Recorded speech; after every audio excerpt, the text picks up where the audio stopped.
прифатливи ли се барањата на опозицијската ВМРО-ДПМН, јавен обвинител опозицијата, анкетна комисија и останати што вие го испорача техничка влада според Пршинскиот договор? Апсолутно не се прифатливи, тоа ниту има причина, ниту има потреба да се дискутира за вакви работи.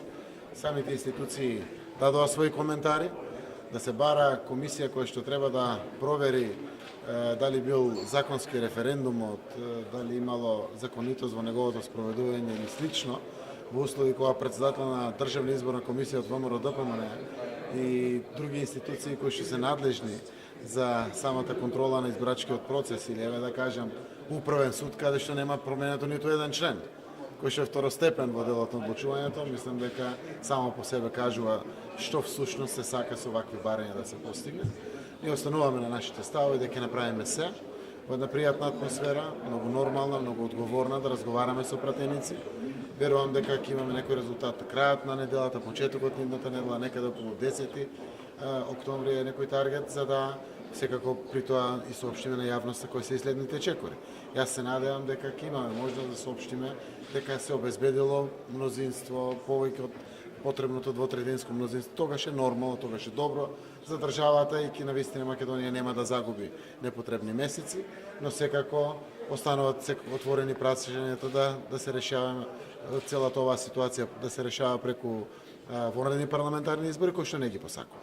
Значи, сакам да има еден цел мандат конечно и за македонската економија пред се, и за реформите, и за сите овие процеси. Премиерот, дали после сегашната одлука на СДС, дали ќе се разговара со Мицкоски, дали веќе разговарате со некои пратеници на ДПМН? Јас мислам со Мицкоски немаше да разговараме. Мислам, гледате во минатото, карт бланш дадовме, техничка влада, карт бланш прифативме барање за финансирање на политичките партии, го формиравме ДИК со председател од ВМРО-ДПМН за возврат. Апсолутно не сакаат ни да разговарат за некој си начин на успешно подржување на процесите кои што се важни за Македонија или слично.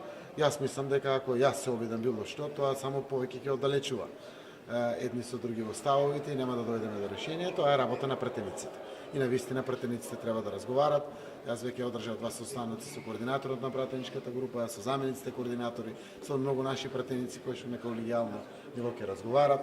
Ќе се видувам јас лично со некои пратеници, тоа треба да биде многу општествено, многу пријатно, за да секако постигнеме цел, која што ќе значи конечно Македонија да ја потврди оваа неповторлива шанса за нашите интеграции во НАТО и во Европската унија. Дали постои, премиере, опасност опозицијата да ги бойкотира изборите ако не се исполнат условите, дали тоа може да го компрометира целиот процес?